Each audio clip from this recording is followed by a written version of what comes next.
नमस्कार, मैं मोहित बिष्ट। दोस्तों, हमारा उत्तराखंड देवभूमि कहा जाता है क्योंकि यहाँ कण-कण में ब्रह्मा विष्णु महेश का वास होता है। और हमारे उत्तराखंड में ऐसे देवी देवता हैं, इष्ट देवता हैं, ग्राम देवता हैं जिनकी कहानियाँ अलौकिक हैं। कई इतिहास हमारे उत्तराखंड में दर्ज हैं, लेकिन आज युवा पीढ़ी सोशल मीडिया से जुड़ चुकी है। उन्हें अपने इतिहास के बारे में जानने में ज़्यादा दिलचस्पी नहीं है क्योंकि ये सोशल मीडिया का दौर है। हर कोई अपने आप को फेमस करना चाहता है, हर कोई अपने आप को बेहतर दिखाना चाहता है। तो हमारी ये कोशिश है, हम अपनी इस वीडियो के माध्यम से अपने उत्तराखंड के उन इतिहास को पन्नों को पलटते हैं जहां पर आज युवा पीढ़ी जिन्हें नहीं देखना चाहती। बस ये है कि हमारे वीडियो देख के कुछ अगर युवा देखते हैं, कुछ सीखते हैं, तो ये हमारे लिए सौभाग्य की बात होगी। तो मित्रों, आज की जो हमारी कहानी है वह है राजा हरोहित, यानी उत्तराखंड के कुमाऊं क्षेत्र के इतिहास के पन्नों में सबसे बड़ा नाम अगर दर्ज होता है तो उसमें हरोहित जी का भी नाम आता है, जिसकी किस्से कहानियां आज भी मौजूद हैं, जिसको हमारे उत्तराखंड के लोक गायक गोपाल बाबू गोस्वामी जी ने अपनी सुंदर भाषा वाणी से इसको काफी सुंदर तरह से परोसा था, जिसे लाखों लोगों ने देखा भी है। आज भी वो कुमाऊनी भाषा में उनकी जो कथा है वो प्रस्तुत है। तो मैं इसे हिंदी भाषा में इसलिए बोल रहा हूँ क्योंकि बहुत से हमारे उत्तराखंड के लोग भी तो जुड़े हैं, लेकिन बहुत से लोग आज बाहर के भी मेरे साथ जुड़े हैं जिनको हमारे किस्से कहानियाँ काफ़ी पसंद आती है। तो मैं उनके लिए इस वीडियो को बना रहा हूँ। तो आइए आज कहानी की शुरुआत करते हैं। दोस्तों, हमारे उत्तराखंड के कुमाऊं क्षेत्र में एक जगह तल्लासल्ट, जहाँ एक जगह का नाम है गुजरकोट, जहाँ के राजा थे समर सिंह हित। राजा काफ़ी अच्छे थे और न्याय में उनका काफ़ी नाम चर्चा हुआ करती थी, जिससे काफ़ी जो क्षेत्र है, पूरी गेवाड़ घाटी है, वो प्रसन्न रहती थी उनसे। राजा के पास कोई कमी थी, धन वैभव सब कुछ था और उनकी खेती इतनी लंबी जगह थी, उनकी खेती बाड़ी थी, सब कुछ थी, जहाँ लोग मजदूरी करते थे, खेती काम करते थे, कुछ लोग लगान में काम करते थे और उनको जो मिलता था राशन पानी सब कुछ बंटवारा होता था। मतलब कुल मिला के काफ़ी सुख चैन था। धीरे धीरे समय बढ़ते जाता है। राजा के 7 लड़के होते हैं। 7 लड़के होते हैं तो 7 की शादियां की जाती हैं, 7 बहुएं भी घर में आ जाती हैं और परिवार काफ़ी खुशहाली से चलता है, काफ़ी कुशल परिवार चलता है। लेकिन धीरे धीरे होता क्या है, एक कहावत है ना, विनाश काले विपरीत बुद्धि, यही हुआ।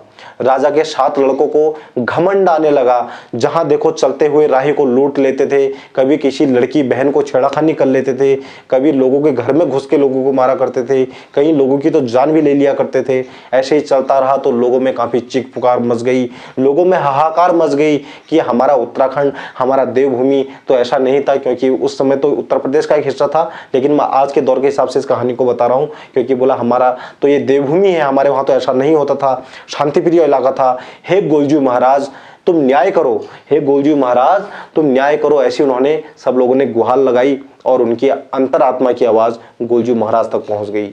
लोगों ने गोलजू महाराज से कहा, गोलजू महाराज जिस तरह हमें आए दिन ये परेशान करते हैं, इनमें से राजा का कोई भी लड़का ना बचे और इनकी बहुएं बांझ हो जाए। तो राजा को ये पुकार चली गई। उसी टाइम पे एक बीमारी आ गई थी, हैजा की बीमारी फैल गई चारों तरफ, कई जगह और लोग भी जाने गई, लेकिन राजा के 7 लड़के उस बीमारी में चले गए।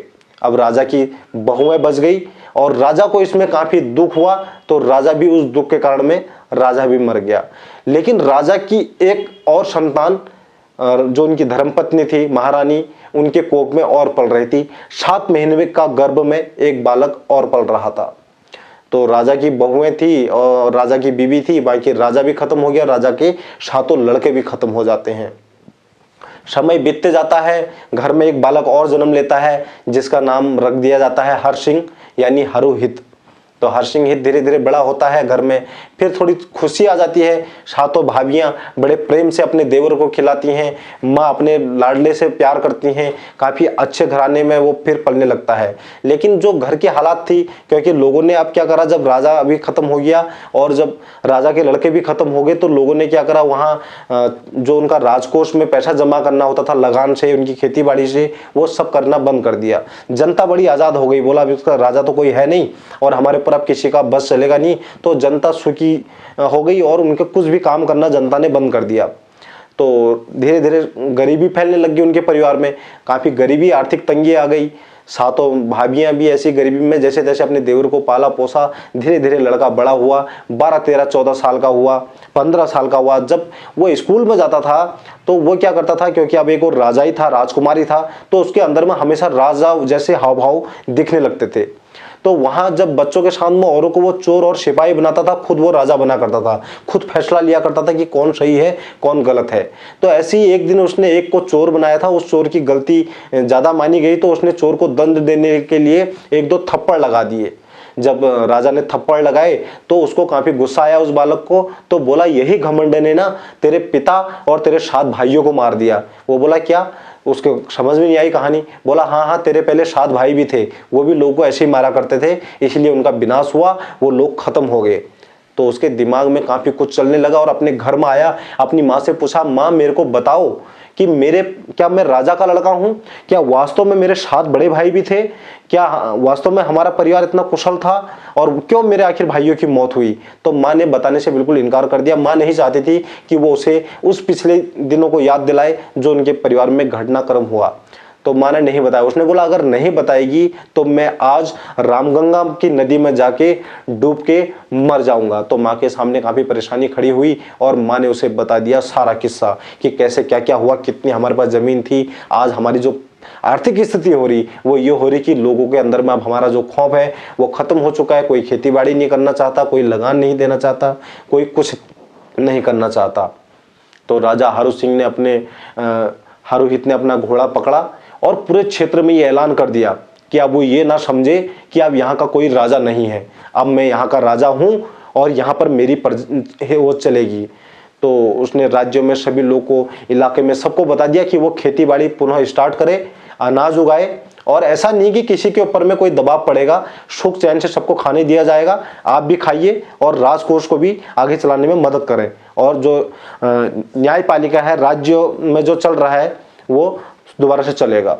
तो सभी लोगों में हाहाकार मच गई। बोला राजा का लड़का फिर आ गया। फिर लोगों ने खेती बाड़ी करना शुरू कर दिया और सभी को प्रेम प्रसंग से वो साथ में लेके चलने लगा। मतलब कुछ मिला के जो वो राज्य था वहाँ बहुत अच्छे से कारोबार होने लगा, सब लोग खुशहाली से जीवन जीने लगे। जिसको जो भी आपत्ति आती वो राजा के दरबार में उसको लेके आता, उसको न्याय मिलता।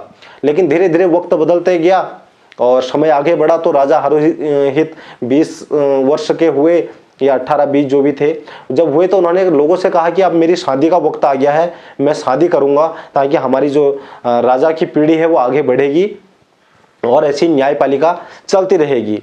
तो लोगों का क्या है, आसपास के लोगों ने उसकी भाभियों को भड़का दिया। उन्हें बोला अगर वास्तव में अगर ये राजा शादी करता है, ये हर सिंह अगर शादी करते हैं, तुम फिर महारानी नहीं रहोगी, फिर तुम्हें यहाँ का गुलाम बनाया जाएगा, तुम इनकी बीबी की इसकी सेवा करने पर रहोगी और ये जबकि ऐशो आराम करेंगे। तो भाभियों में क्या होता है, आपस में सब लोग मिलजुल के बात करते हैं, बोलता हाँ यार ये तो बड़ी वास्तव में गलत बात है, क्योंकि राजा अगर शादी कर लेगा तो हमारा तो कोई रहेगा ही नहीं, जिस देवर को हमने पाला था ये तो फिर हमसे गुलामी करवाएगा। तो राजा की वो भाभियां क्या होती हैं, जाती हैं और चांदी खेत एक जगह नाम पड़ता है, वहां 2 भाई होते हैं, हमराज और धर्मराज। वो हमराज और धर्मराज 2 भैंसिए होते हैं। वो भैंसियों का कारोबार होता है, उनके पास सैकड़ों भैंसें होती हैं, वो उसका दूध का कारोबार करते हैं और दूध पीने के साथ साथ वो काफी बलवान भी होते हैं, काफी शक्ति वैभव उनके अंदर में होता है। तो उनके पास जाती है, उनको बोलते हैं कि हम आपके घर का सब कुछ काम काज करेंगे, सब कुछ करेंगे, आप हमें रख लीजिए, लेकिन वो राजा को आप मार दीजिए, यानी हमारे देवर हारुहित को आप मार दीजिए, क्योंकि वो हमारे ऊपर में अत्याचार करता है। तो जब हर सिंह को पता चलता है कि उसकी भाभियां घर पे नहीं है, कहाँ गई, वो ढूंढते ढूंढते रात दिन एक करके चांदी खेत पहुंचता है, जहां उसको पता चलता है कि हमराज और धर्मराज के पास उसकी भाभियां गई। तो उनके पास जाता है, उनको बोलता है कि आप मेरी भाभियों को मुझे वापस कीजिए, क्योंकि ये मेरी माताएं समान है, मेरी घर की इज्जत है, मैं इन्हें ऐसे नहीं छोड़ सकता हूँ। तब दोनों भाई उसके ऊपर में प्रहार कर देते हैं, उसे मार देते हैं और उसको वहीं चांदी खेत में दफन कर देते हैं। जब वो दफन हो जाता है तो रात को उसके अपनी माँ के सपनों में आता है कि माँ, मैं तो अपनी भाभियों की लाज बचाने, अपने घर की इज्जत बचाने के लिए इन्हें लेने आया था, लेकिन मुझे यहाँ 2 भाइयों ने मार के इस जगह पर नीचे दबा दिया। तो उसकी माँ गोलजू से निवेदन करती है कि हे गोलजू महाराज, अगर मेरी सच्ची भक्ति है और मेरा सच्चा वो पुत्र है तो उसे जीवित कीजिए, उसे इतनी शक्ति दीजिए कि वह अन्याय के खिलाफ में लड़ सके, उनका संघर्ष कर सके। तो गोलजू महाराज के पास में ये बात जाती है। तो गोलजू महाराज अपना शक्ति दिखा के उसे जीवित करते हैं और दोनों भाइयों को लड़के वो खत्म करके वहीं दफन करके अपनी भाभियों को लेके वापस आ जाता है।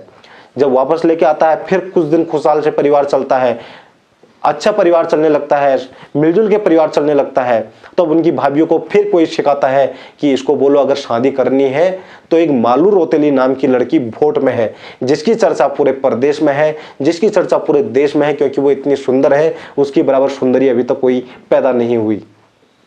तब उनकी भाभियां कहती हैं, हरू अगर तुम्हें शादी करनी है तो आप अगर वास्तव में तुम चाहते हो कि तुम एक बहादुर इंसान हो, एक कर्तव्य राजा हो, तो आप जाइए, भोट में एक लड़की है जिसका नाम है मालू रौतेली, आप उससे विवाह करके ले आइए तो हम भी मान जाएंगे आप में कितनी शक्ति है।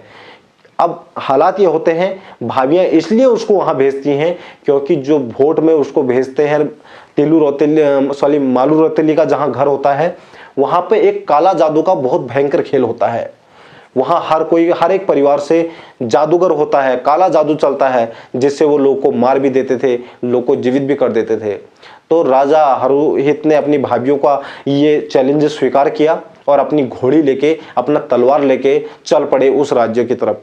जब वहां गए तो उनकी मुलाकात, उन्होंने लोगों से पूछा कि मालू रौतेली कहाँ, तो एक मंदिर में लड़की, सुंदर लड़की खड़ी थी, जिसका वास्तव में उसकी सुंदरता देखने लायक थी, उसकी सुंदरता काबिले तारीफ थी। और हरुहित जो खुद इतने सुंदर थे, जिनको देख के हर कोई बोले कि वह कोई लड़का है, क्योंकि राजकुमार तो थे लेकिन उनकी सुंदरता, क्योंकि उनमें भगवान का अंश था, तो उनकी चमक सूर्य जैसी चमक और उनमें तेज, इतना हर कुछ मतलब एक राजा में जो था वो देखने लायक था। तो वहाँ मालू रौतेली ने उन्हें देखा तो वो काफ़ी पसंद आ गए उनको हरुहित। तो उन्होंने बोला आप काहे के लिए यहाँ आए हो, तो उन्होंने पूरी स्टोरी बताई कि मुझे ऐसी ऐसी आपसे शादी करने के लिए यहाँ भेजा गया, मेरी भाभियों का चैलेंज है, मैं आपसे शादी करके लेके जाऊँगा।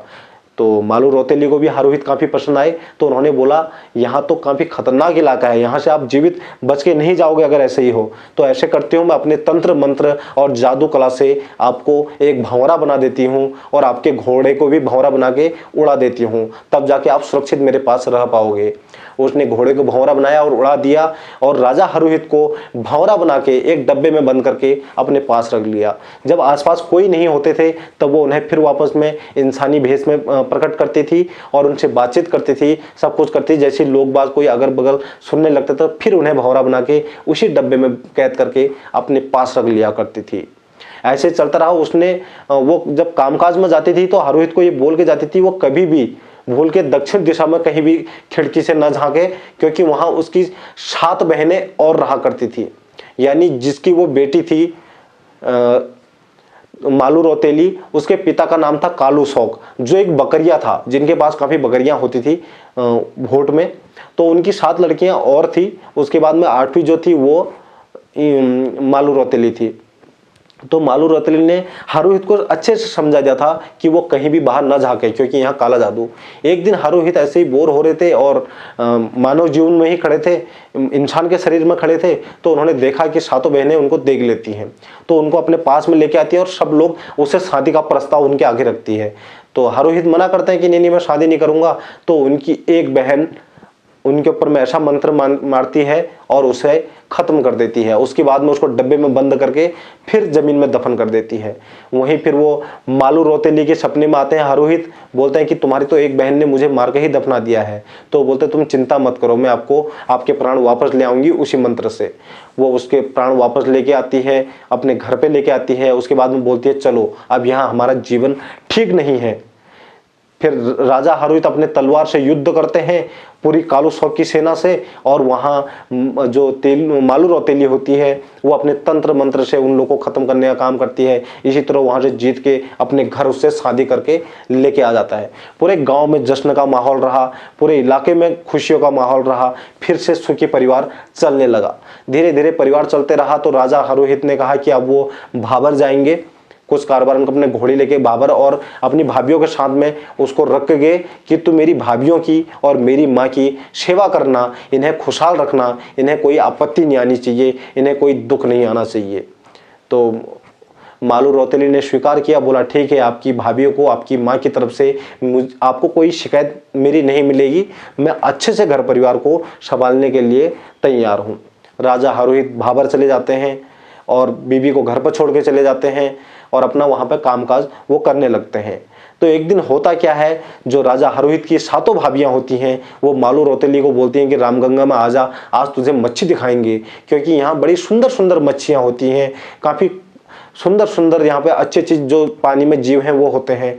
तो वो काफ़ी खुश होती है, बोलती है हाँ, क्योंकि उसकी नई जगह थी ये, और वो आती है और एक ऐसे गहरे तालाब के ऊपर में उसको लेके जाते हैं। वहाँ से दिखाते हैं कि देख बहना देख, वहाँ पे कितनी सुंदर मछलियाँ हैं।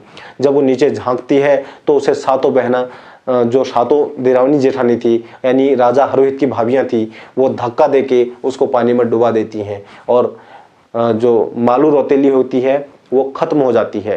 तब वो सपने में राजा हरोहित के जाते हैं। हरोहित को बार बार हिचकी लगती है, वो समझ जाते हैं कि आज कुछ ना कुछ जरूर घर में बुरा हुआ है। तो वो रात को सपने में आती है कि आपकी ये मालू रौतेली अब नहीं रही, क्योंकि आपकी भाभियों ने मुझे खत्म कर दिया है। तो राजा बड़े गुस्से में आते हैं, घर को लौटते हैं, बोलते हैं अगर मालू बोलती है अगर आपको कुछ किया होता तो मैं आपको अपने तंत्र मंत्र से जीवित कर देती, लेकिन आपके पास तो कोई तंत्र मंत्र भी नहीं है जिससे आप मुझे ठीक कर पाओ। अब तो मेरे प्राण भी चले जा चुके हैं यमराज के पास, अब मैं वापस आने वाली नहीं हूँ। राजा हरोहित गुस्से में अपनी घोड़ी को लेके आते हैं और उसको निकालते हैं, उसके पार्थिव शरीर को, और अपनी माँ को बोलते हैं हे माँ, अगर तू मेरी सच्ची माँ है तो तू आज अपने प्राण त्याग दे, क्योंकि अगर मैं ही नहीं रहूँगा कल तेरा अंतिम क्रियाक्रम कौन करेगा। तो माँ ने अपने दोनों आंखें बंद करी और भगवान को अपने प्राण समर्पित कर दिए। उसके बाद में उसने अपनी 7 भाभियों को जिंदा जलाया। उसके बाद में मालू को चिता लगा के स्वयं अपनी घोड़ी को उसमें रख के और खुद भी पंच तत्वों में विलीन हो गए। लेकिन उनकी कथा सदा अमर है, आज भी लोग उन्हें याद करते हैं, आज भी कई पुस्तकें उनके नाम की हैं। गोपाल बाबू गोस्वामी जी ने सुंदर वर्णन इसका किया हुआ है। आज भी हमारी कुमाऊनी भाषा में कई कथाएं इसकी कही जाती हैं। आज भी राजा हरोहित कई लोगों के सपने में आते हैं, कई लोगों की मदद करते हैं, कई लोगों का न्याय करते हैं। ये एक अमर प्रेम कहानी है और ये उत्तराखंड के इतिहास में सदा सदा के लिए दर्ज हो गई। जो आने वाली युवा पीढ़ी है, मैं उनसे निवेदन करना चाहता हूँ, अपने उत्तराखंड की इतिहास के बारे में जानें, अपने उत्तराखंड के इतिहास के बारे में पढ़ें, और सभी लोगों को ऐसी कहानियों से एक सीख मिलती है कि किस तरह से एक परिवार के चक्कर में एक राजा जो खुशहाली चाहता था अपने प्रदेश में, उसने अपनी जान गंवा दी। तो धन्यवाद, नमस्कार। ऐसी कहानियों के लिए बने रहें love my UK YouTube channel Mohit Bisht के साथ। जय हिंद।